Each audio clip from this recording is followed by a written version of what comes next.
Welcome to Warrior Class, where the teachers will pass. And you will too if you pass. All right, this is the second episode of Warrior Class, our second session. So the first one, it went beautifully.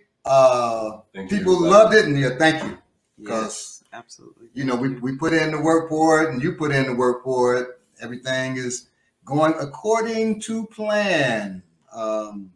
We hope to have hundreds of warriors after this session.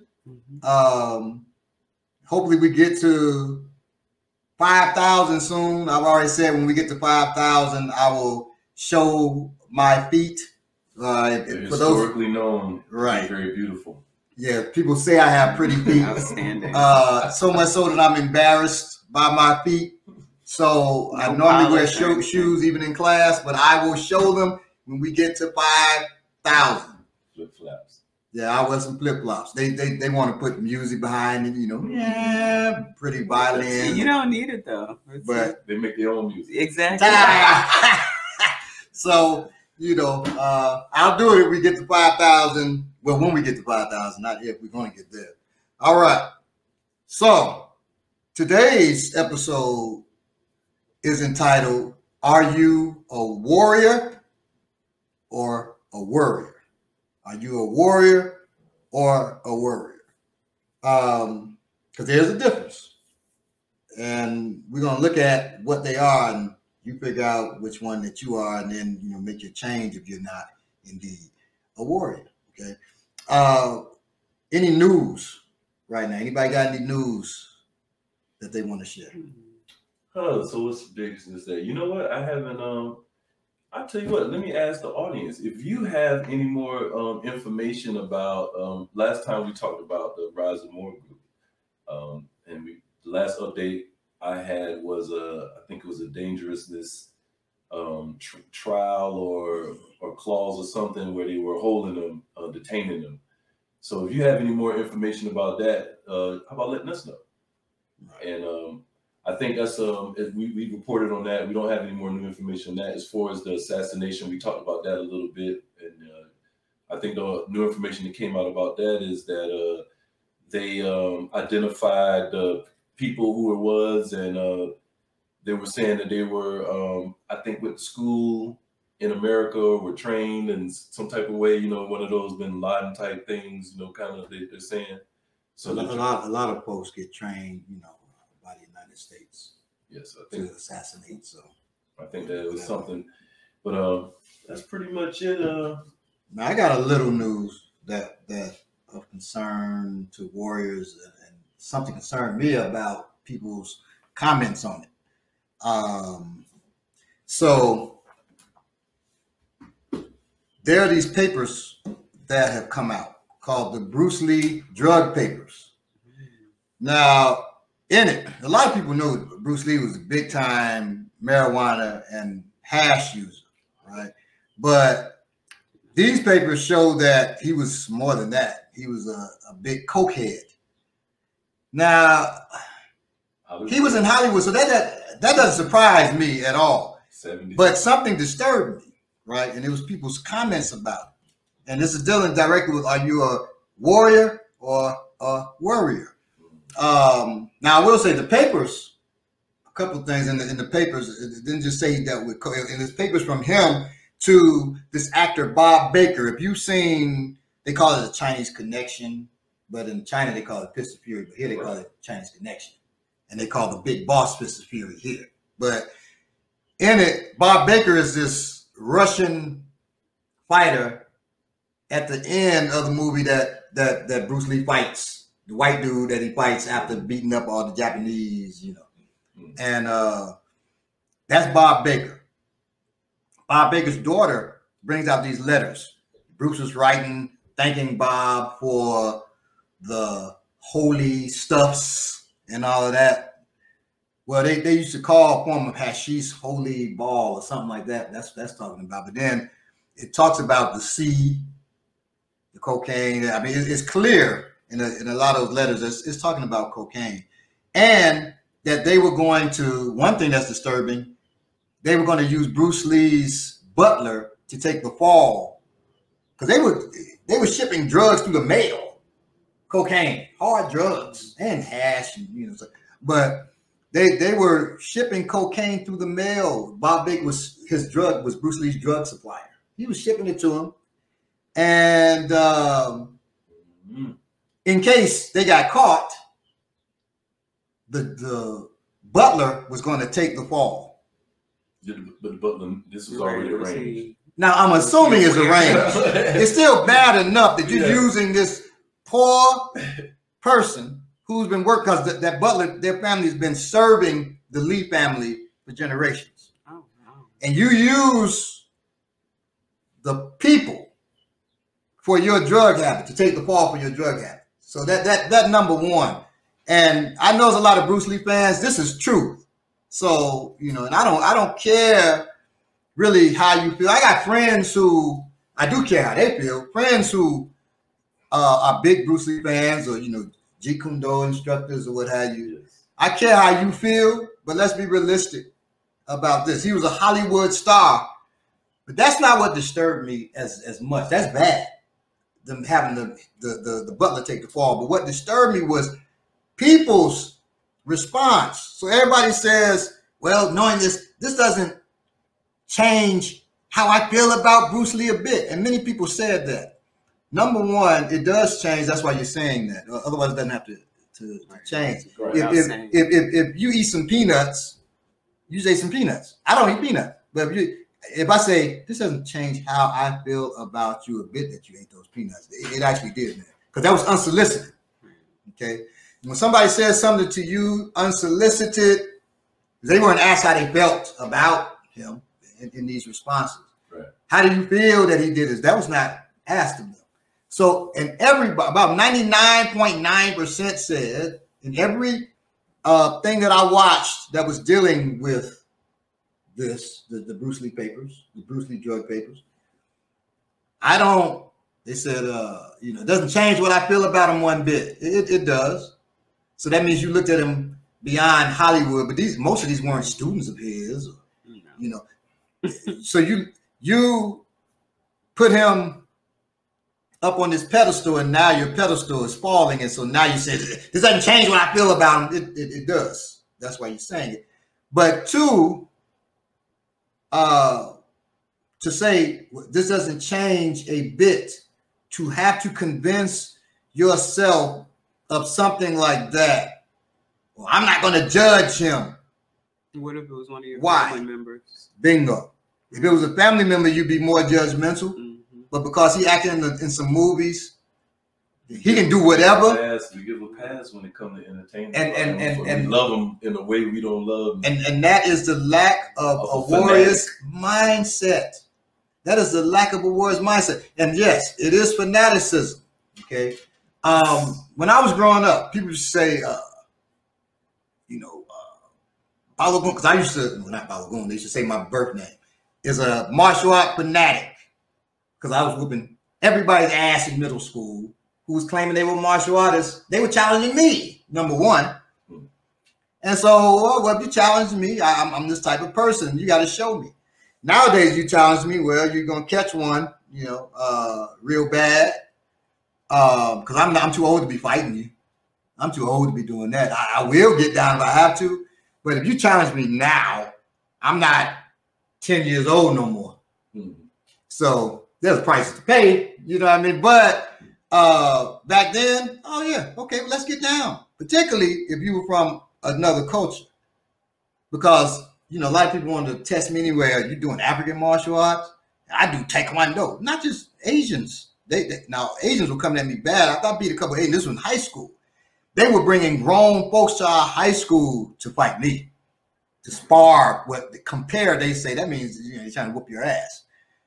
And I would tell them, they would say, can we compare? I said, there's no comparison. There's no comparison between the two of us, right? And that's not being arrogant. We do two different things. There's no comparison. Now, we can get down, and we would get down. And I used to send them home. Now, the mindset, though, for those people, I give it to them, you know, was a warrior's mindset. They were willing to spar somebody they didn't know. So I would say they were warriors to an extent, but they were worried that I was going to outshine them. Like this little me would just dismantle Asian martial arts and its reputation or something, right? So a warrior is very dangerous. My mother said to me, an afraid person is more dangerous than a person that's not afraid. They'll hurt you quicker. She used to always say that, right? And I found that to be true. So let's look at what a warrior and a worrier is. So these people, with their opinion, those are warriors. Warriors to me. Yes. About the Bruce Lee thing. This is for me in my experience. You know, I grew up idolizing Bruce Lee like all the other black folks. We saw Enter the Dragon. Well, a lot of black folks. We saw Enter the Dragon. We're attracted to because most black people are athletic by nature. We're artistic by nature. So we're going to be attracted to martial arts because of athleticism and you know what I'm saying, artistry at work. And it's beautiful. So we looked at it and fell in love. I took Jeet Kune Do. I wanted to be Bruce Lee. You know what I'm saying? And I started learning real combative self-defense martial arts. And I realized that, you know, this was a lot of everything that Bruce did on camera was sensationalism. It wasn't real, you know. And we just did a workshop about even the tools that he used, the nunchucks. They weren't even real. Like it wasn't even a real weapon. And shout out to Mama G for speaking on that at the workshop. Even the stuff he did, and like none of that stuff was real. The way he kicked, the way he punched, and we mimic a lot of that stuff, thinking is real.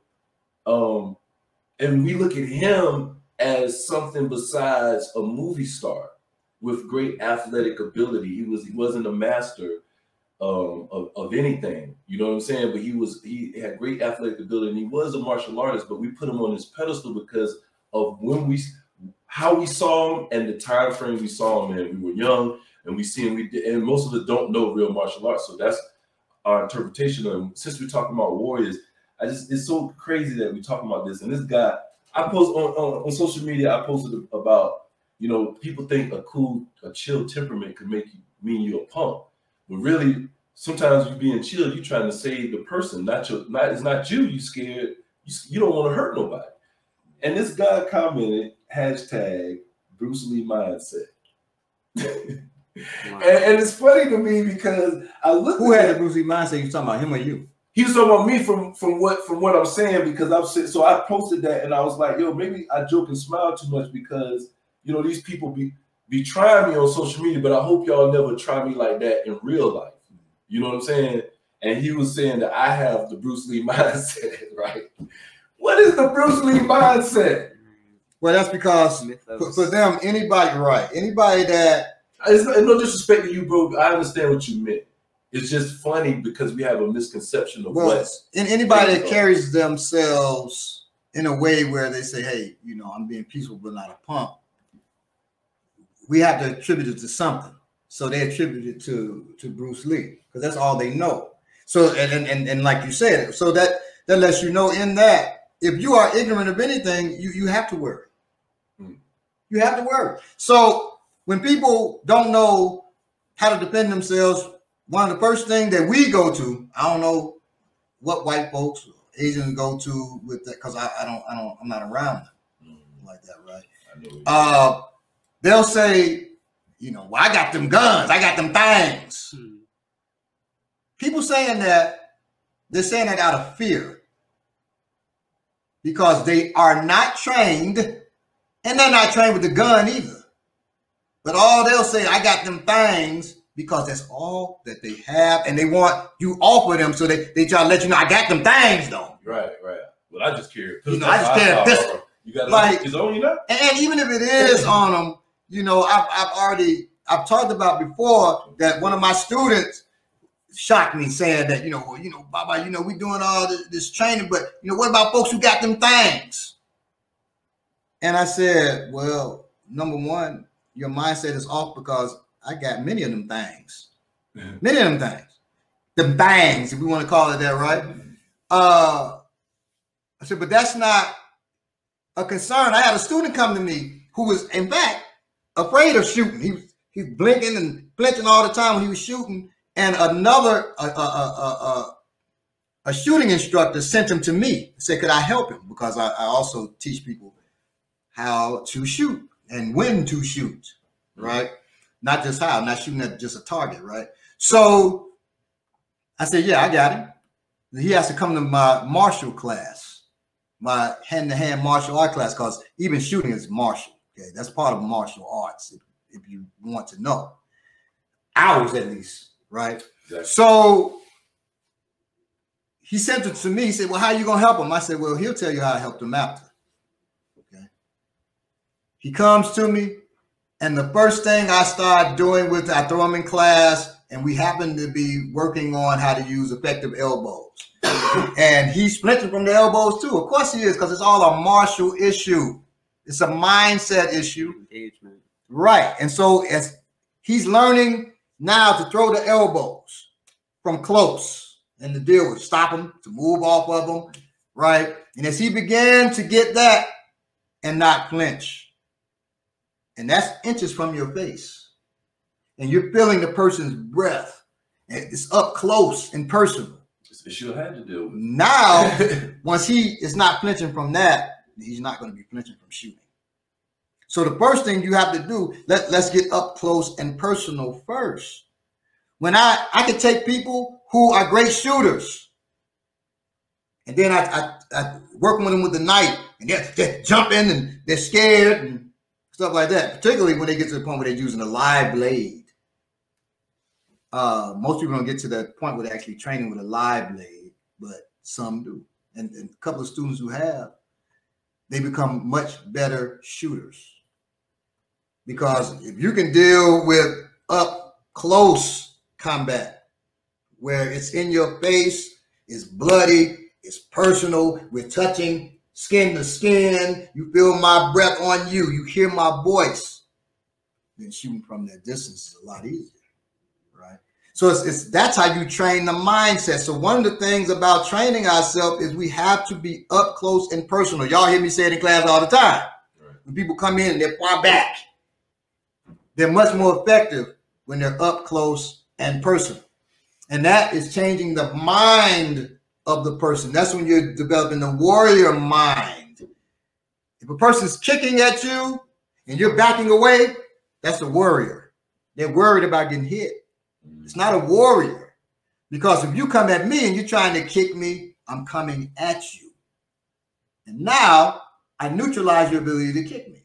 People say, no, I can kick up close. Yeah, let's put that into practice. When somebody's really coming at you, when somebody's cupcaking you, which is you're trying to kick and I'm kicking your support leg. There's realities to that. Okay. You're not in class, so you know So in class, you know they're not going to hurt you, right? When you're kicking at them, exactly. But in real life, and then I have kickers come into class and they try to get off what they're going to do, and they get embarrassed. Right. Every rip, they get embarrassed. Now if they just stick to the program, they don't get embarrassed. We ain't just seeking to embarrass them. But if you come in and you're trying to kick one of the students in the head or to show how great you kick, that's not impressing us. Because it's not just me. I have worked on my students' mindsets. That's one of the first things we do. Okay? Because if not, I just have a shea butter soldier, not a warrior, who is scared of their own shadow, but they know a lot of techniques. That's worthless. I got that term for them, by the way, y'all. You see me use that on social media. I take a lot of this stuff. Shea butter soldiers, right? So they skin real soft, They walking around with a walking stick and sandals and a licorice stick in their mouth. Y'all have seen them. Y'all have seen them. If they ain't doing that, that's what you picture them doing anyway. Right, exactly. That's a shea butter soldier. Okay. They can talk it, but they can't walk it. All right. We've had a shea butter soldier really try to gank us. We were paying money to this place. He was managing the place. We weren't paying the money to him. And we're renting the place, and he just comes in and says, hey, I'm going to put these scooters in your place. And if he's watching, he knows exactly what happened. And students who were there know what happened. He's I'm going to put these scooters in your place while we're training. I said, well, no, the scooters can't go in here, brother. Oh, yeah. Now, he ain't talking to me. He's talking to a couple of my students. Oh, yeah, this is what's going to happen. We're going to put them in here, and they're going to go. And they said, well, that's not what it said. Yeah, I talked to the owner, and he said, that's what's going to happen. I called the owner. The owner said, no, I never said that. I stopped the conversation. I said, hold on. No, you're lying. And so I said, you all go and train. And I said, no, you're talking to me now. And I told him he's lying. He kept on lying. I said, you're a goddamn liar. And I turned my back to him. Went back to teaching. He's trying to talk. Put my hand up, no. We're done talking. Say, damn, you punked him? Yes, he's a Shea-Butter soldier. He was talking tough to people who were not going to talk back tough to him, but they could have easily handled him. But they didn't want to. But so now I'm going to step in because I recognize what you are. I recognize you're a Shea-Butter soldier. So stay in the Shea-Butter soldier's lane. Don't get on the Warriors battlefield. I think it's important for Shea-Butter soldiers to recognize that they are Shea-Butter soldiers. And he did after that. He looked, he turned his back on me. And, you know, I had a fool tell me one time, slavery was one of the best things that ever happened to us because it made us think better and all this madness. I said, brother, we're on a panel. And I was trying to be quiet. And I just couldn't. I said, brother, that's not true. And I'm being diplomatic with him. Y'all know that's rare for me. And he calls me an idiot. He said, you're an idiot because I said, you call me an idiot, but you're the one saying that slavery was one of the best things that happened to us. I said, shut your mouth.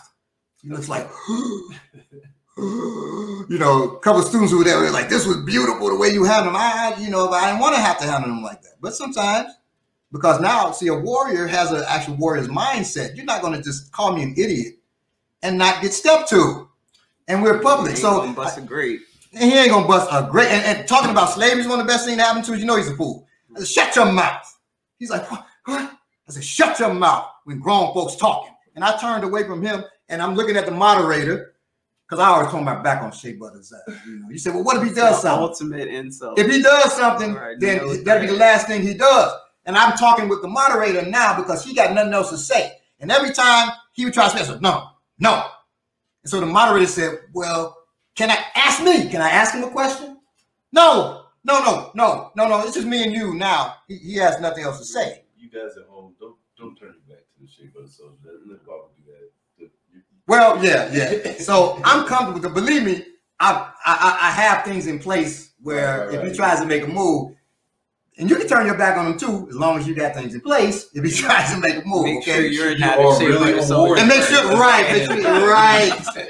right. So on that, what to you all is a warrior? Because we got to make sure they're a warrior. We got to make sure they know what that is. So what is a warrior to you all? Homie Nikki? Oh, first. Yeah.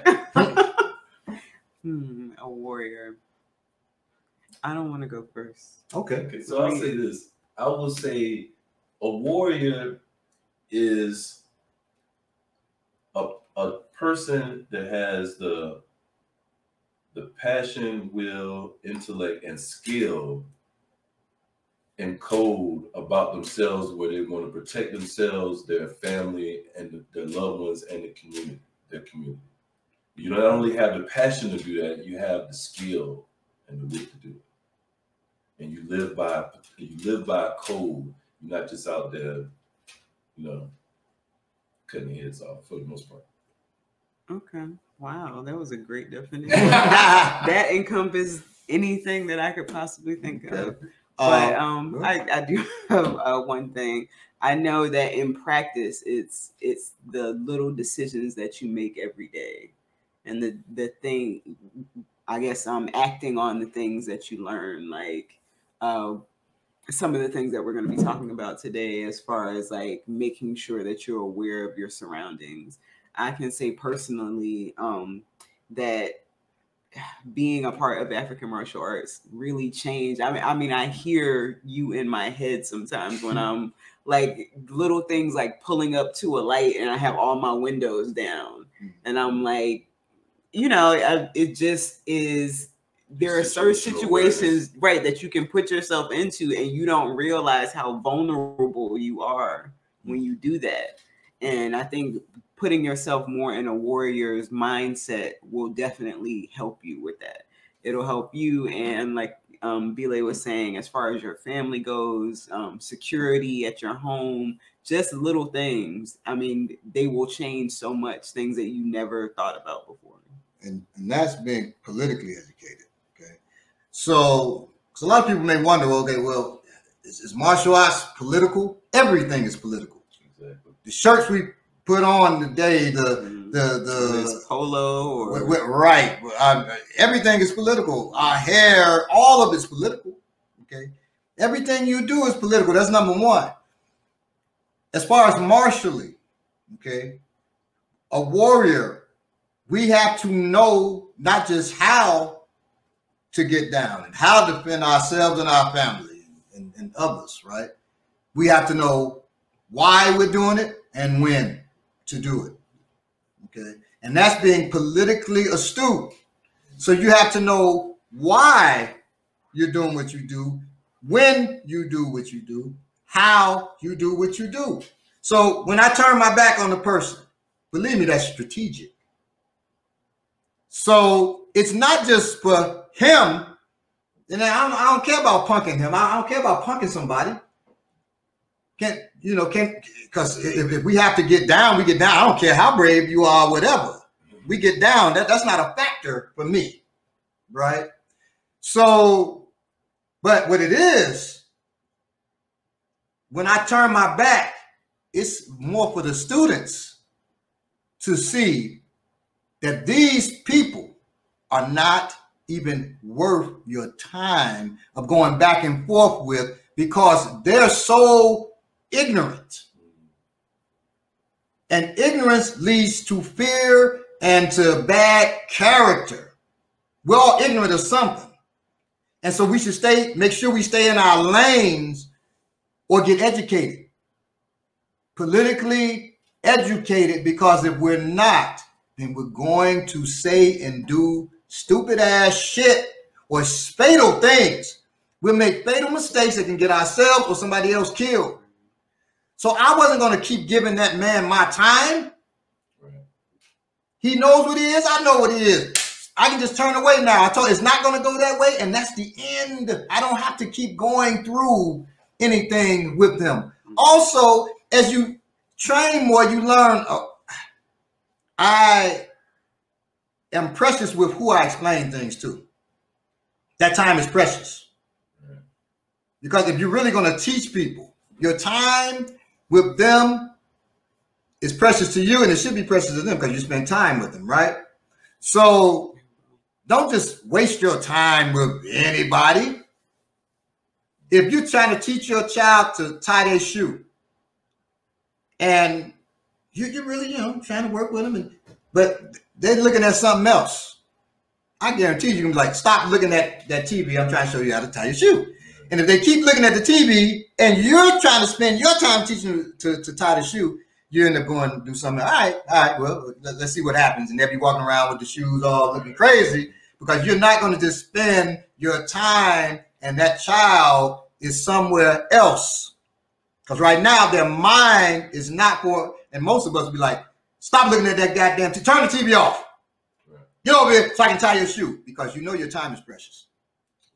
So if it's precious with your child, oh my God, somebody else, they got to recognize my time is precious, man. And so even disagreeing with that dude, I gave him too much time. He wasn't worthy of it. So I turned my back. And that was mainly for all the students that are watching. Also students watching, like, how Baba gonna handle it. And I saw he was acting such where, because I didn't go into all he was doing, he was acting such where I'd have to tap him up if he kept on. And I didn't want y'all to see me having to go that route with a fool just running his mouth. Just running his mouth. Now, there's some things you can say that will get your ass beat, and justifiably. If I'm walking with my wife and you tell me, you're gonna slap the hell out of her, I'm gonna beat you into wine. You're not gonna threaten her, and I don't move on it. You know what I mean? Or my mama wants a dude, in the grocery store. My she'll be 90 in September. She was like 87 or something like that, and the dude telling her she's moving too slow in the store. And my sister's in her 60s. She's 60. I'm 53. Yeah, she's 60. My middle sister. And she she's like, sir, you don't have to talk to this. This is an elder. You don't have to talk to her like that. He said, well, you're an elder too. I'm talking to you like that. They told me. They had one of them things for him. Yeah. They told me. So here I go up to the store, and my mother, says, well, after calling me, don't hurt him. Don't hurt him, Adam. My birth name is Adam, just so you know. I say, Ma, never take the pit bull out the cage and take that muzzle off, and you expect him not to bite. Sit. Right. You don't. Now just sit. Just look tough. No. And me and the brother had a conversation. Him, I had to spend some time with. He was worth my time. Now he earned my time. So sometimes you don't want to earn the time either. You want to, good attention. Stay in your lane, right? You don't want, I have a question. Yes. After you. Oh, okay. So you said that our people mostly, maybe the first thing that they look at is them things. Mm-hmm. I was wondering, what do you think about? I feel like I've seen them or us looking mostly at praying, spirituality. Not just the standard Judeo-Christian whatever paradigms, but also, which is part of the shea butter soldierdom, the spirituality aspect of So I'm protected by the spirit. my chakras in alignment, all that. That's good. Even some people I pray to Oshun for beauty and love to come into this space, and no negative energy. I pray, right, no negative energy, but you're praying that the space, but the police got you surrounded. Now, one case, oh my goodness, this sister was at a party with, this is supposed to be all conscious so-called folks. I hope we're all conscious, otherwise you're not watching the show because you're unconscious. Now, this sister goes to the party, she goes to sleep. Her husband wasn't at the party. And everybody knows the sister, everybody knows she's married. She wakes up, the dude is under her dress, servicing her orally. She pushes him off, screams, everything, and he doesn't even leave the party. Well, the party's over, everybody's asleep, high, drunk, whatever. Once again, they're not warriors because there was nobody on post, nothing. Everybody's so high and drunk, they're not paying. She was so out of it, he was able to go up her skirt and then wake up. So all of that, and even so bold, he was so bold because he knew there was no consequences for what he had done. He didn't even leave. And so she tells her husband when she goes home, and he wants to deal with it, and she stops him. Number one, my wife could not stop me if somebody had done that. I'd be like, sure, baby, go ahead and you relax. It wouldn't even be a conversation like, and I'm emotional. Yeah, I'm going to do this. I'd be like, what happened? Okay, well, that is terrible. You go ahead and get you some rest. My wife knows that it will be done at that point anyway. My wife's trained herself. So, and that wouldn't happen that way with her anyway, right? But I prayed she's never put in that position. But she would never be put in that position, and no other woman by that dude again.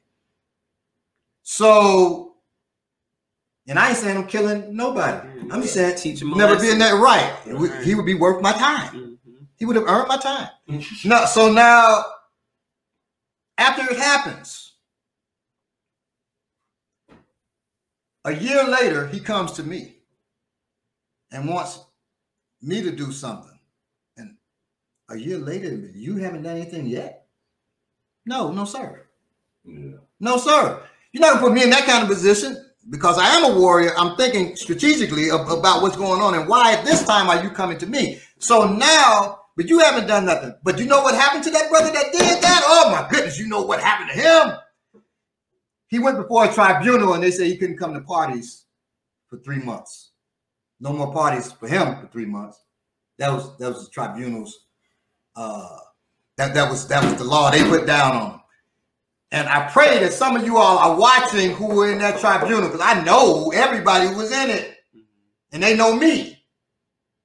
That was weak as shit. And that is a warrior, them, against how Warrior would have handled him. Because if warriors had handled him, it wouldn't have been no tribunal. The people would have laid their loving hands upon him and gave him a healing. And gave him a healing, and that sister would have begun her mental healing because he hurt her mind and spirit. Right. And then he's still walking around. But also when you look in that, now I don't blame victims, but I'll say this. If something happens to you all, and I pray it doesn't,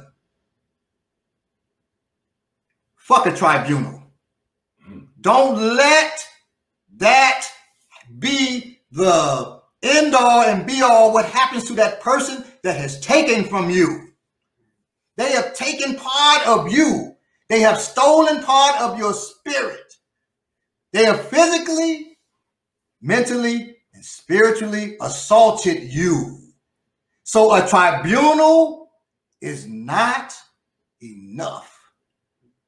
Unless it's a tribunal of warriors. And they're not forming a tribunal because warriors are just going to come see that ass. So when we talk about warriors versus warriors, there's a clear delineation between a warrior and a worrier. And they do not meet in the middle at all. I don't have meetings and shit and hanging out with warriors. I cannot. When I first meet a person, they're new to our space. I try to see what their mind is. I make my assessment. And I know what I have to teach them if they're there to be taught. If they're not there to be taught, my ass is gone. I'm somewhere else. One thing I want to say too is if you have the warrior spirit, it's really important for you to develop the mindset and the skills, because your heart will drive you to places that your ass ain't prepared to go.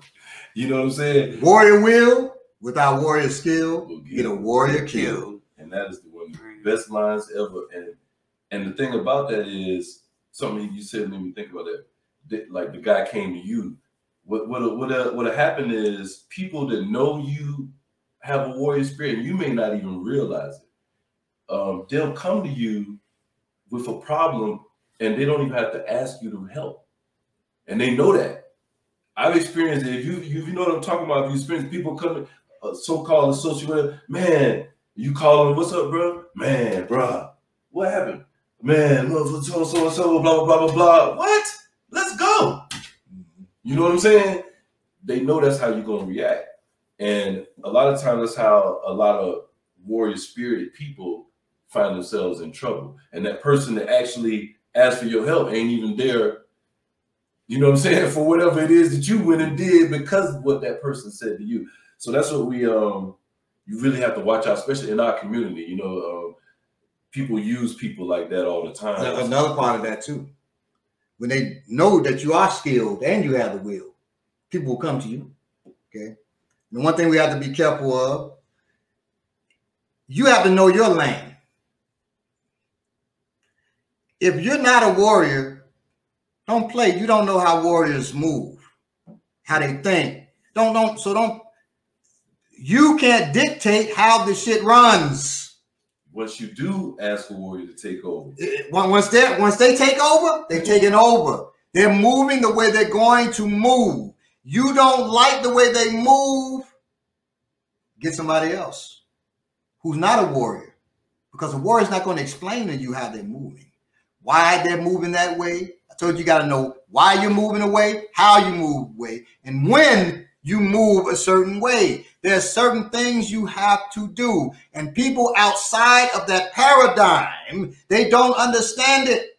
Right. So if you had to come to me and ask me to do something, sit your ass down and let it get done, and be happy when the results happen. Don't tell me how to do it, right? That's not how this is going to work, because I'm going to do it the way a warrior does it, not the way a worrier does it. You worrying about what's going to happen.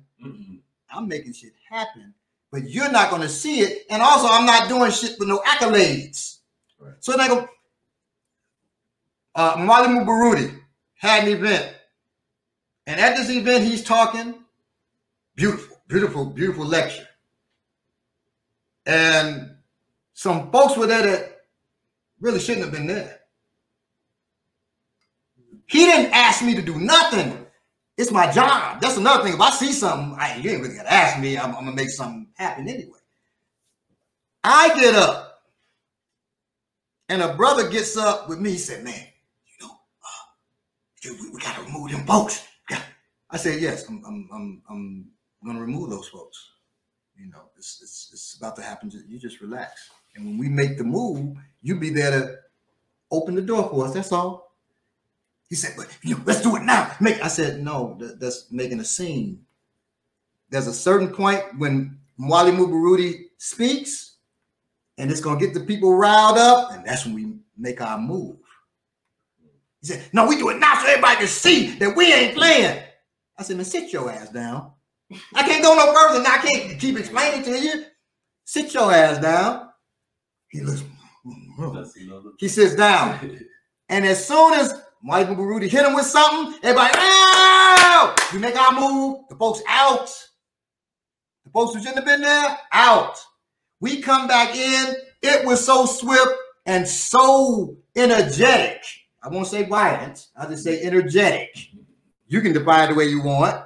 The people who were there defined it a certain way. We took them out, we come back in, it was so bad. We're walking up, Goose in the front. Hey, I'm so. Because even if you look like you was somebody, he said, I'm so-and-so. Wow. I said, you good, brother? He said, oh, anyway. That mother was terrified. But we didn't make a show, but it went so quick that if you saw it a little bit, oh, fuck. That's different from what I thought I would do. And that scared the shit out of folks. And then when it happened, Mwalimu Baruti, because he is a warrior, he's talking, and he said, something just happened that I'm so thankful to certain brothers for, but I know they don't want me to mention them, because I'm thinking, please don't say, please don't point us out. So I know they don't want us to mention them, but I thank you. And those who need to see it, saw it, and we all thank you. People clap, some folks didn't know what they're clapping for, but that's how quick it went. So on that, I see some of these people get on social media and they say, well, why ain't nobody doing something about this, that, and the third? That's the same thing, yeah. Why you ain't, if you a warrior, why you ain't out there, blah, blah, blah, blah, blah. And I'm thinking to myself,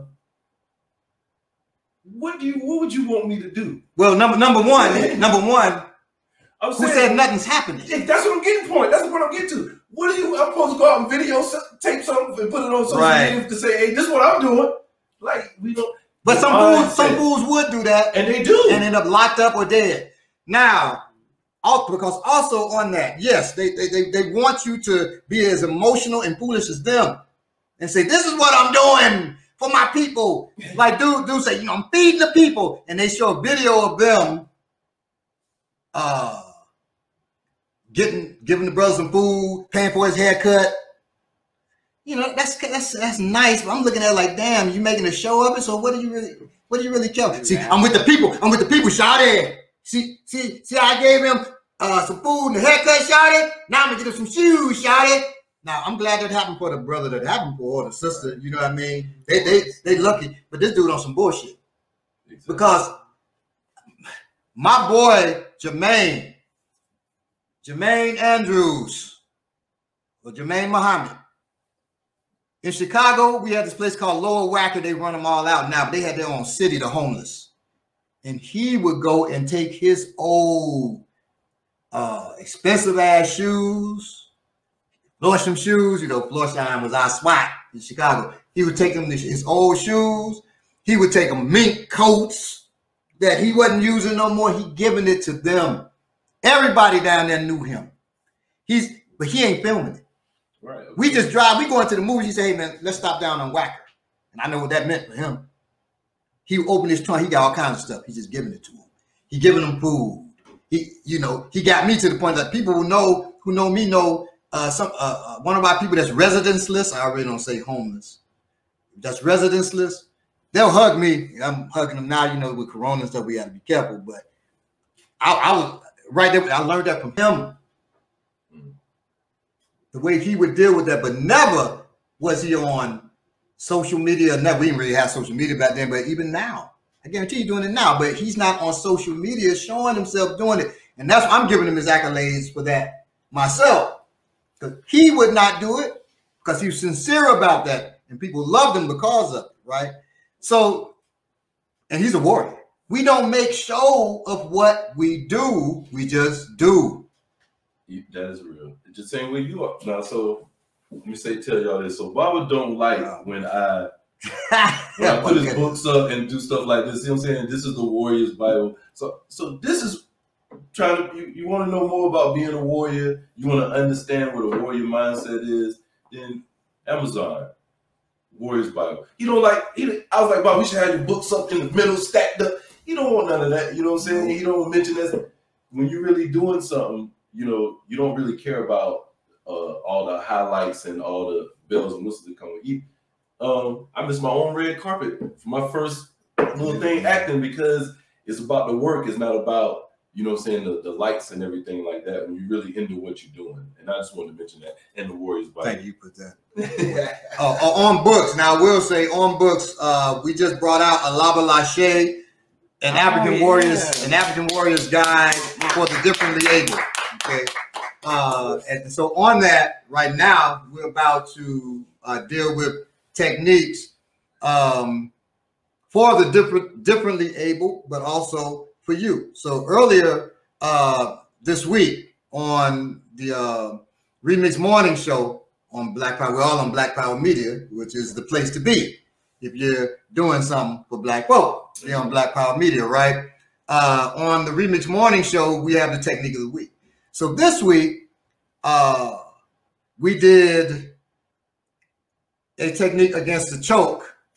If you're sitting in a wheelchair, but that also could be if you're sitting in the chair at a restaurant, in church, if you go there. I ain't been to church since I was 12 years old. I practice hip-hop. So, you know, I would go to a church if somebody invite me. Nobody invite me to nothing. So, I would sit.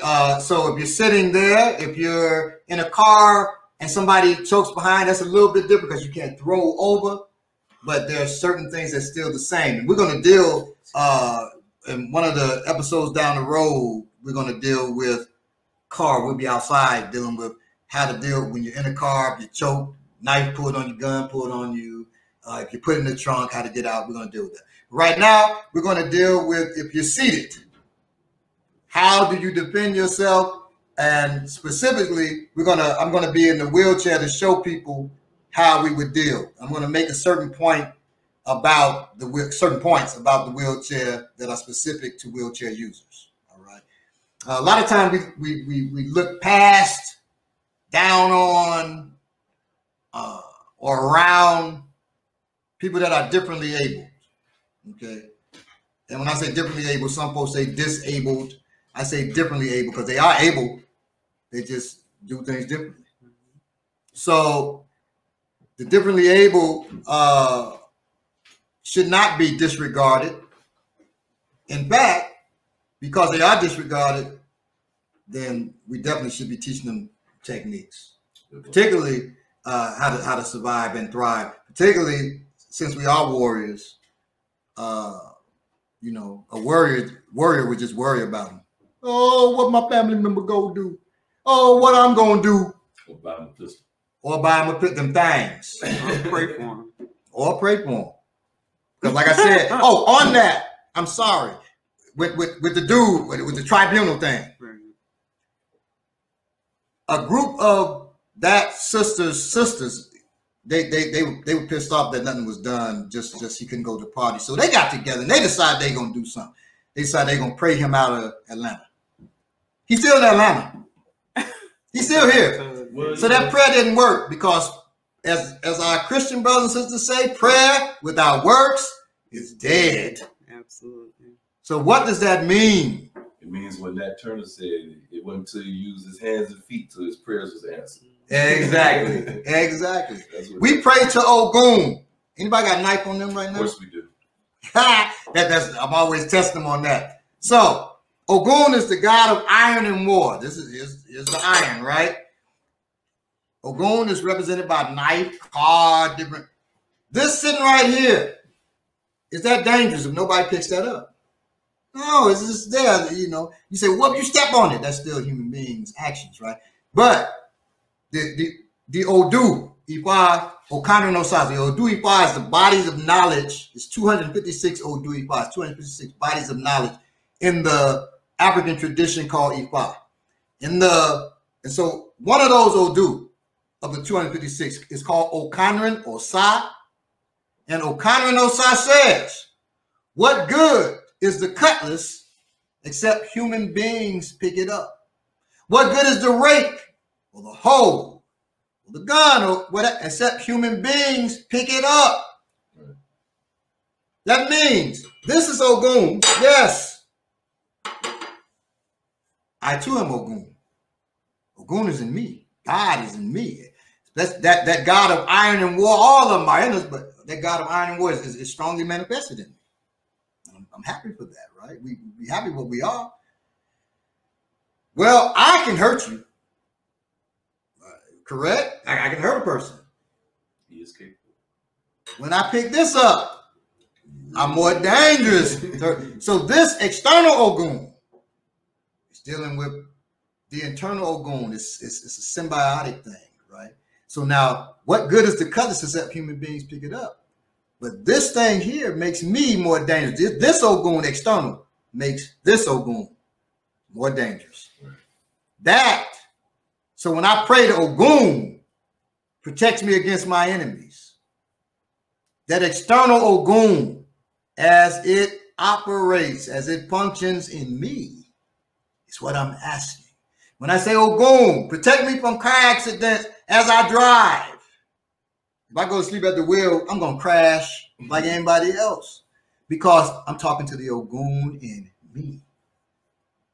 It's not going to be Ogun got me protected. I'm asleep. I'm just driving along and I pull into my house. I went, oh boy, I could have died if I hadn't prayed to Ogun. No, that's foolish. It's talking about the Ogun in you. So prayer without works is dead. You got to put in work.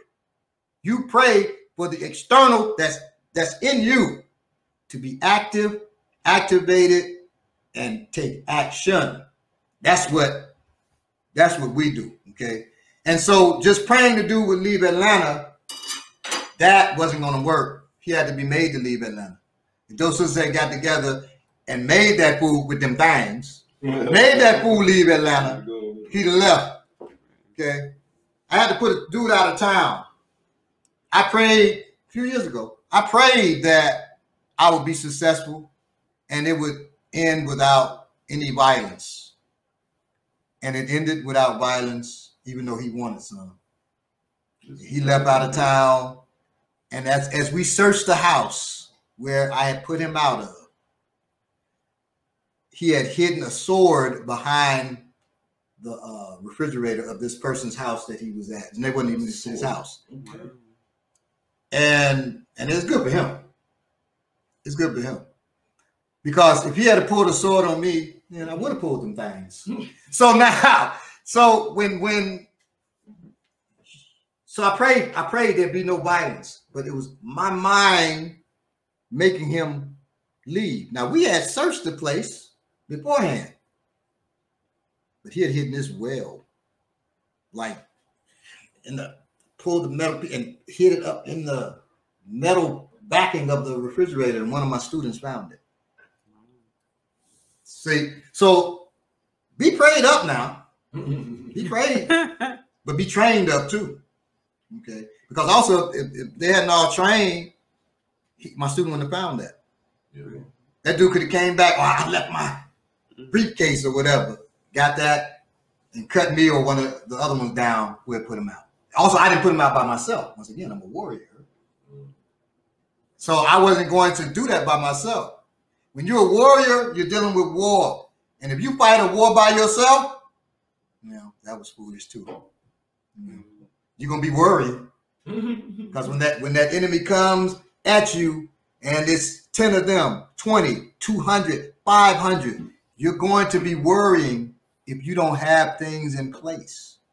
But if I stand and 200 people coming at me, believe me, I've got things in place. The ground will be collapsing. I got people in the wings waiting to come out on them. There's no way I'm facing 200, 10 people or whatever by myself. Even though people have told me, you can beat 20 people.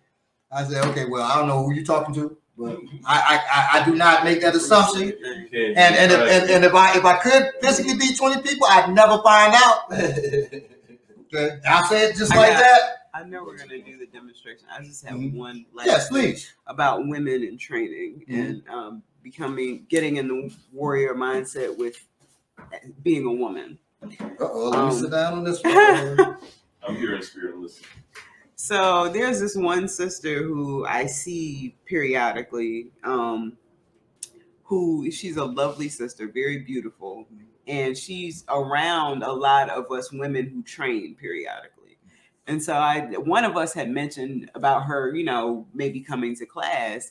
And her response was kind of like she was sort of interested, but, she basically said, but, I'm a girly girl. And I just, and it was like when she said that, we all kind of, we weren't giving her the side eye or anything, not really, but, we all kind of were like, oh, okay, and there's a little jab too. Right. I'm a girly girl. We're all women. Exactly. But I don't think she meant it that way, so I guess that's why we weren't giving her the side eye. But I think about the situation that you were talking about with the sister who had, someone raping her basically when she woke up. And what would have happened had she had a warrior's mindset, because maybe she could have just fallen asleep and that could have happened. Right. What would have happened if she had a warrior's mindset? What would have happened when all of her friends got together when the result was unsatisfactory and they had a warrior mindset? It would have been a completely different result, So it's really important for women to train, even if you feel that you're a girly girl or whatever, you've been told. There was a group that I became aware of on Facebook, and their strategy, I've told them about this. Their strategy for any sort of aggression, is to faint. Like they literally are telling women this is real that you faint if something. And I was reminded this week because a family member of mine mentioned, yes, all of them. A family member of mine mentioned that to me. That if somebody come in here, I guess I'll just faint. And I'm like.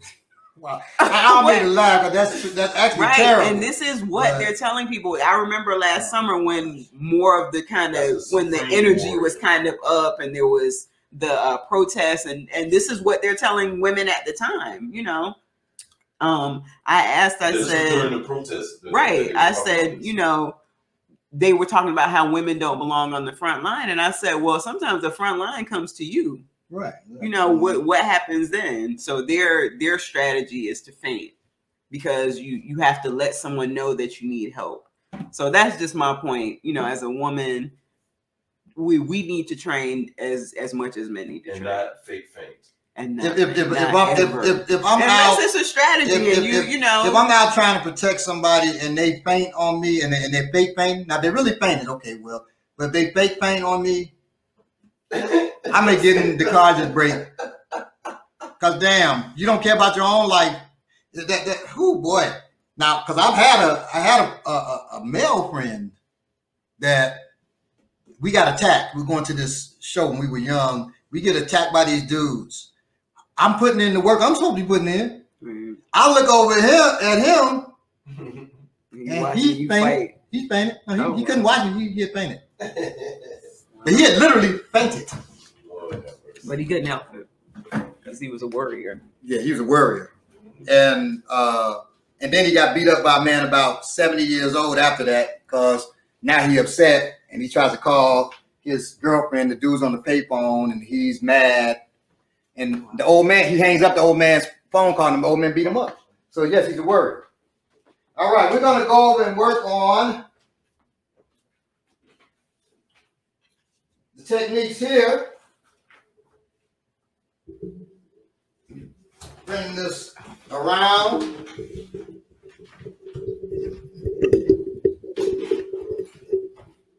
We're going to give this technique here, then we're going to close out.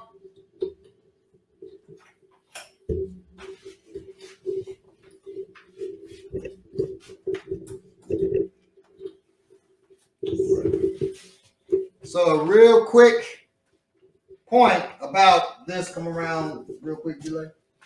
Anytime you're working technique and you're in a chair and the chair is not locked, if I punch, it will move. If I punch, you see it's moving, right?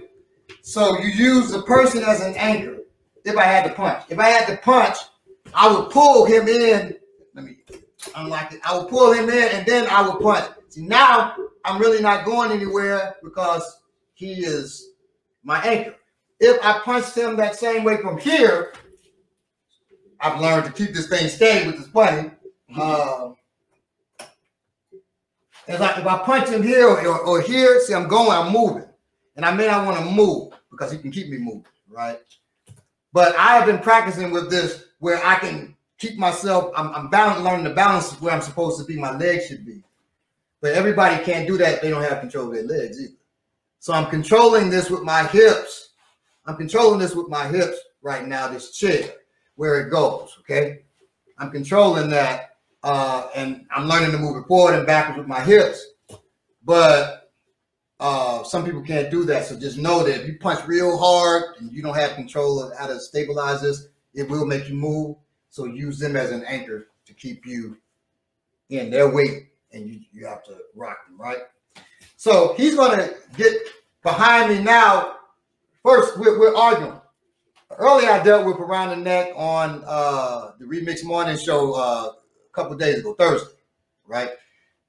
But here, he's arguing with me, and he wants to do me harm. Now, he wants to choke me around the neck. He's behind me and wants to choke me. He's not going to get directly behind if I let him get that far, then, you know, I really messed up. But he's up to the side here. Hey, you know, so-and-so, we're arguing, he's arguing with me, and then he goes to choke me like this. Now, and I'll show you if he gets directly behind me, how that's actually less dangerous if he tries to choke me like this. He goes to choke me like that, then I make sure this is unlocked. So this is locked, right? I make sure that's unlocked, and then I grab and I move the wheel. I slam this into his groin. I'm being careful that I don't hit him in his actual groin. So he's here. I slam the handlebars into his groin. All right?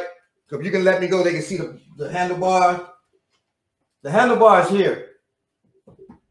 I brought that right back. Don't let me hit you in your actual groin. I brought that right back to his groin. Right. I slammed that into his groin.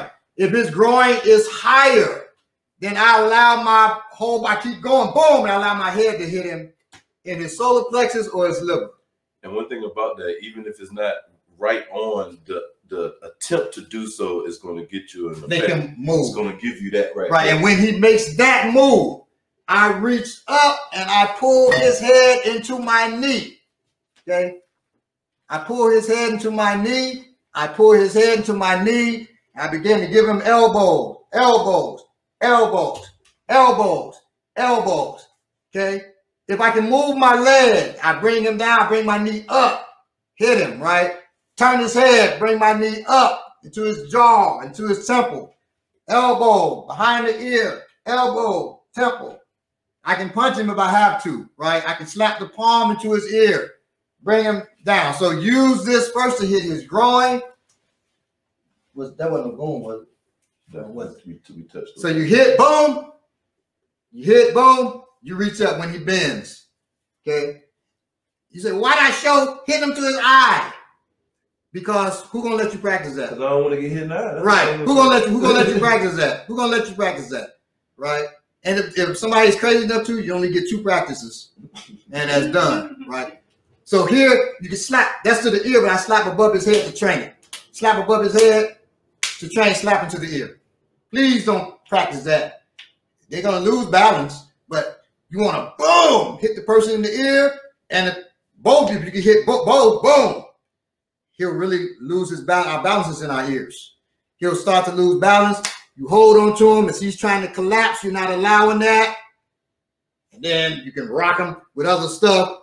Hold on to him, rock him, and when he gets too heavy, you push him off. He goes down to the ground. Okay, that's number 1. But with the eye move too, I think that's something that people would almost naturally do anyway. So the training helps with stuff that you wouldn't normally. Well, one way you can be sure to hit him in his eye, if you train a palm to the nose, you train a palm, but you keep your thumb out. What happens is when I do that, that hits his eye. But I train it. I train it. I can train it. Really, you want to have your palm like this, like you're holding a big pickle jar. But I bring my thumb in to train, so I can bring it out to make sure I don't hit his eye, and then I can bring it close. If I bring it close, but in front, this is another way it hits him.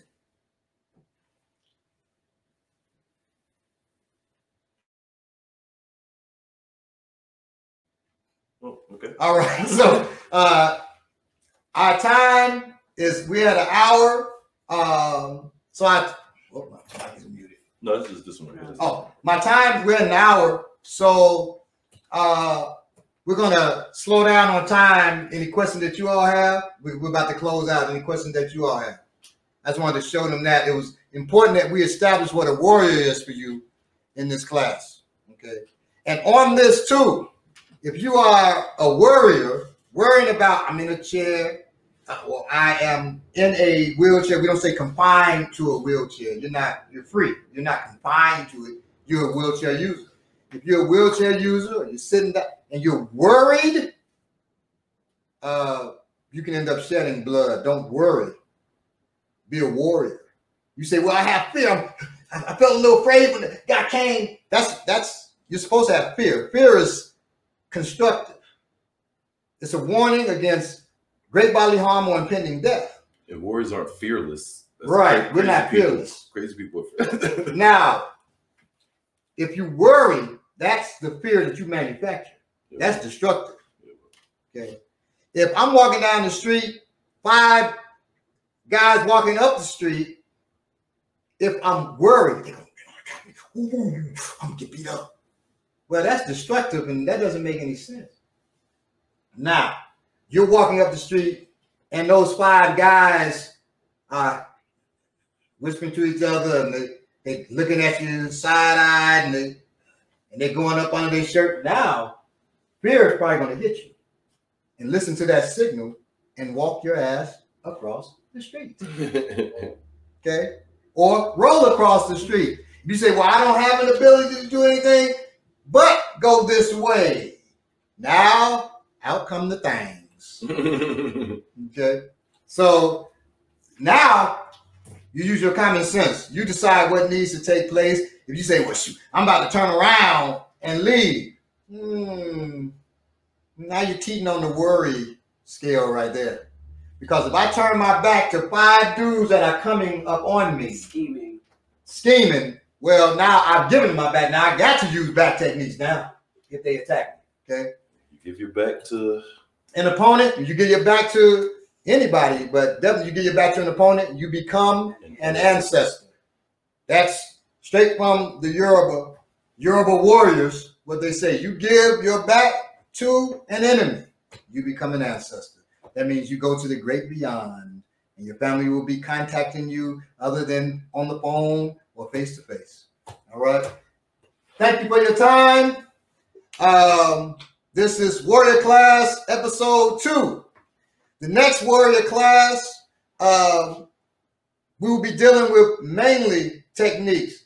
Put in your techniques that you're concerned, your self-defense concerns. Next class, we've established what a warrior is, and we're going to get down to some straight up warrior versus worrier techniques. So this happens, how a warrior would deal with it, and what's wrong with the way they dealt with it. Okay? Because sometimes we watch a lot of these videos and we say, oh, that technique is good. We're sharing it with our friends. That's because we're warriors. We're not analyzing that. See, I can get out of this choke. I've seen this choking technique that absolutely is horrid. I thought it was a joke when I first saw it, right? When it was sent to me. But somebody was actually sending it to me to give my analysis on it. And I gave them my honest analysis. Okay. And then I sent it to all of my students, said, what's wrong? Did y'all remember the white dude teaching against the choke? And it was so ridiculous. We'll deal with it next time, right? And I'm going to deal with certain videos that were popular and to see if they made sense. And if it steps on some toes, well, dealt with your emotions, made you feel like it made you right, made you feel safe, right? So you wouldn't worry so much. But see, when you don't do a thing so much, that means it's not good for you. Because I'm never going to tell you, don't worry, don't be a warrior so much. Don't be a warrior so much. But I tell you, don't be a warrior, right? That's not good for you. But I'll never tell you don't be a warrior. And even those that aren't warriors ain't going to tell you don't be a warrior. But they'll tell you sometimes, don't worry. It's going to be all right. Don't worry. But if you beat somebody who's trying to hurt you, they're going to say, don't warrior. Don't warrior. They would sound crazy. All right. So thank you for your time. And be peaceful as share the show. Check us out. Yes. Yes. So share, like, subscribe, and subshare. I gotta remember to say that. Like, subscribe. Share. Tell your friends. Tell everybody about us, man. We're trying to grow. Tell a friend to tell a friend. There you go. I was saying be peaceful when it calls for it. Be not peaceful when it calls for it. Better to be a warrior in a garden than a gardener in a war. There you go. And like Fred Hampton says, peace, as long as you're willing to fight for it. Be safe. Be safe.